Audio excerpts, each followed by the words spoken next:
네, 자, 오늘은 주제 찾기에 유용한 팁을 두 가지 보여드리려고 합니다. 사실 요약은 우리가 앞에서 중심화제 찾기에서도 했었고요. 그 중심화제를 찾으면 우리가 내용 확인 문제라든가 일반 초록 문제 풀 때도 얼마나 유용한지 이런 얘기를 했었어요. 첫 번째 시간에. 자, 그러면 요거는 그야말로 글의 논지를 찾아라, 결론을 찾아라, 주제를 찾아라 이런 유형일 텐데 앞에서 배운 접속어가 매우 유용하게 쓰입니다. 자, 그래서 접속어를 활용해서 문제를 푸는 걸 첫 번째 예제로 보여드리도록 하겠습니다. 자, 여기 보시면 다음 글의 핵심 내용으로 가장 적절한 것은 이라고 되어 있죠. 항상 시험은 시간과의 승부예요. 그래서 첫 번째 문장을 먼저 보되 첫 번째 문장과 두 번째 문장에서 공통 키워드를 잡아서 그것을 글 전체의 중심화제로 가져간다 라는 말을 중심화제 편에서 배웠어요. 자, 그러면 첫 번째 문장과 두 번째 문장에서 공화제적 원리를 잡을 거예요. 이러한이니까. 이러한이라는 지시어는 앞문장을 가져가는 거죠. 자, 그러면 앞에서 얘기한 것도 공화제적 원리일 텐데 접속어가 하지만입니다. 그러면 A, 하지만 B. A, 그러나 B 일 때는 B가 무게중심이 있는 거예요. 그래서 뒷부분이 중요하니까 중심화제, 공화제적 원리에 대해서 밑줄은 뒤에다가 씁니다. 자, 그러면 뒤에 내용이 뭐죠? 뒤에 내용을 보시면 이미 19세기 후반부터 이 같은 원리가 공공영역의 담론 및 정치적인 어떤 원리로 실천 차원에서 표명, 드러나 있었다. 라고 얘기를 했어요. 그리고 그 뒤에 내용을 보면 뒤에 내용 볼 때 신경 쓰세요. 또 역접이나 이런 접속어가 없는지. 접속어가 별다른 게 없어요. 그래서 공화제적 원리는 근대적 신문이 한성주부 하나도 안 중요해. 왜? 우리는 지금 주제를 찾을 거거든. 그러니까 속독해. 싹 읽어보면 결국에 명확히 드러난다는 표명이잖아. 그렇죠? 그 다음에 이런저런 내용이 나왔는데 결국에 이랬던 것이다까지 이만큼 이야기하는 바는 결국에 이거예요. 19세기 후반부터 한반도의 공화제적 원리가 표명되고 있었다는 사례는 이뿐만이 아니다. 그러면 이 내용이 전체가 바로 뭐다? 사례였던 거예요. 그래서 결국에 앞에 나온 공화제적 원리의 담론 및 정치 실천 차원의 표명의 구체화였던 거죠. 구체화는 사실 우리가 요약을 할 땐 다 드러내도 되는 거예요. 그래서 이 부분은 속독으로 점프해 주시고 그 다음에 여기서 이런 사례는 이뿐만이 아니다. 사실 이 얘기랑 여기랑 밑줄 그은 내용 동일하잖아요. 자, 그래서 당시 독립협회가 이제 그 정부와 함께 개최한 만민공동회에서 발표한 헌의 6조를 살펴보면 이거는 역시나 근거고요. 여기까지 보면 국민과 함께 협의하여 정치하여야 한다라는 그러한 공화주의적 원리를 보여주고 있다. 이것도 결국에 근거 추가예요. 그러니 이것도 구체화, 이것도 구체화. 여기서 그러면 주제에 필요한 밑줄은 어디만? 제가 색을 입혀둔 그 부분뿐입니다. 근데 같은 이야기잖아요.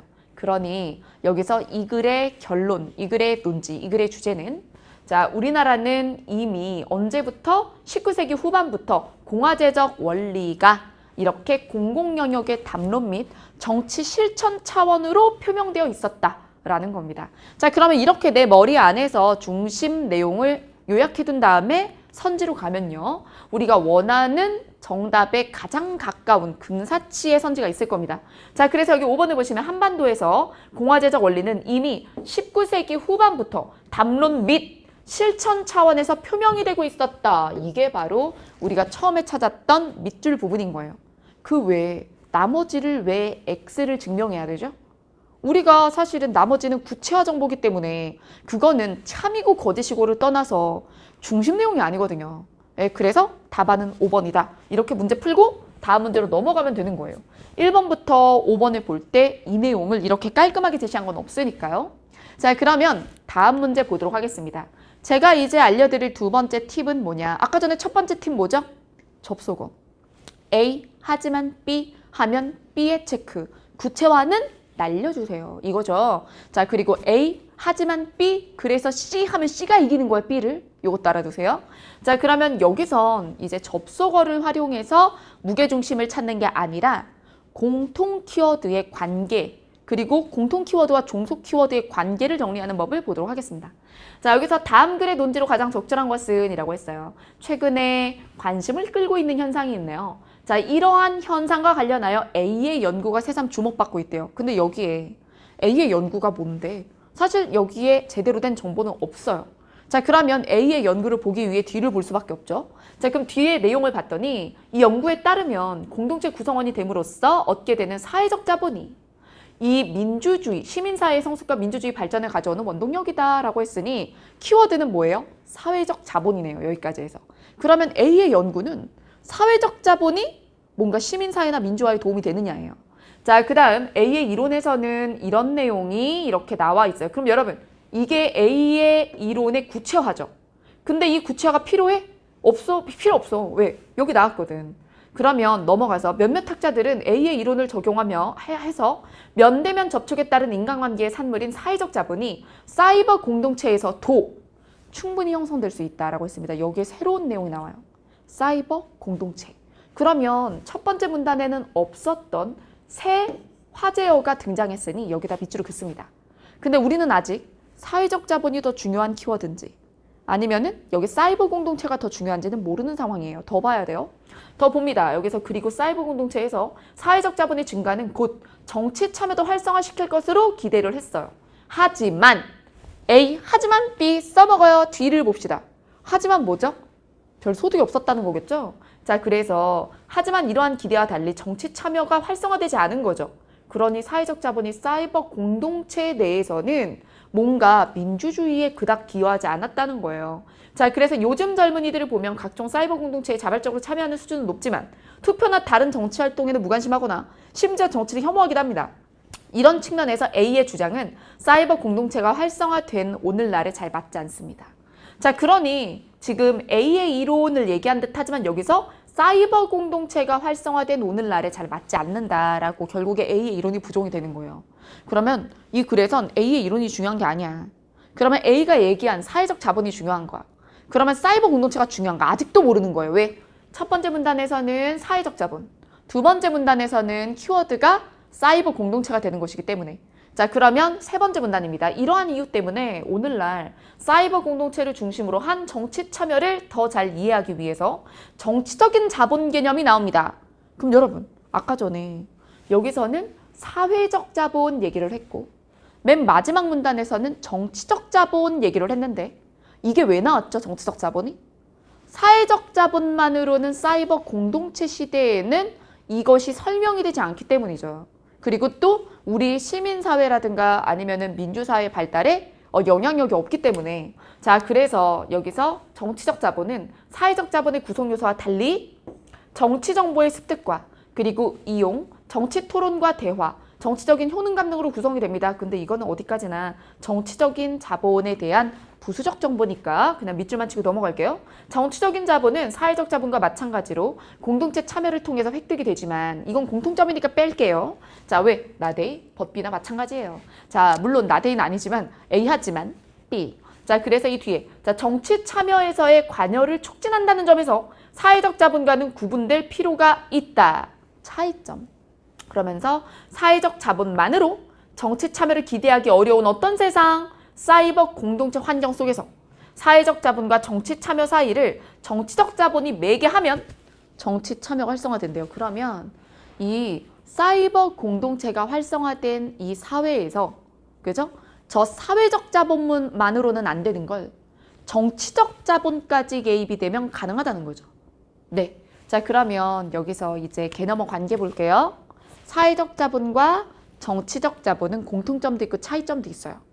근데 두 가지가 같이 있어야 어떤 환경 속에서 전제 환경이 되는 사이버 공동체가 활성화된 이 오늘날에 우리가 원하는 바를 달성할 수 있다는 것입니다. 자, 그러면 결국에 뭐뭐가 다 필요하다? 사회적 자본과 정치적 자본이 모두 필요한데 여기서 이 글의 의도상 강조되는 건 정치적 자본이 있어야 사회적 자본도 기여를 한다라는 내용이었어요. 자, 그러면 원하는 정답을 찾아볼까요? 1번. 사이버 공동체를 통해 축적된 사회 자본에 여기서 사이버 공동체를 통해 사회적 자본이 축적될 수 있다라는 것은 A의 A의 이론을 적용해서 이야기한 사람들의 이야기인데 하지만으로 부정되잖아요. 그 다음 자, 여기서 사회적 자본은 정치 자본을 포함하기 때문에 여러분 포함하나요? 그런 내용이 나와 있나요? 아니죠. 사회적 자본에 정치적 자본이 더 필요한 거죠. 그 다음 사회적 자본이 많은 사회는 정치 참여가 활발하기 때문에 보장이 되나요? 보장이 안 되죠. 왜? 안 되니까 지금 정치적 자본까지 매개가 돼야 된다고 얘기가 나온 거예요. 그 다음 사이버 공동체의 특수성으로 인해 시민들의 정치 참여가 어렵게 되었다? 아니죠. 이게 오히려 더 활성화될 거로 기대가 됐는데 그 기대가 충족되지 않았다는 얘기지 쟤 때문에 방해를 받았다는 얘기는 아니에요. 사실 그래서 참거짓으로 해도 지금 선지가 대부분 소거가 되는데 사이버 공동체의 자발적인 참여 증가는 정치 참여를 활성화시킨다. 이것도 불발이었잖아. 뭐야? 그럼 다 X야? 1번 다시 보세요.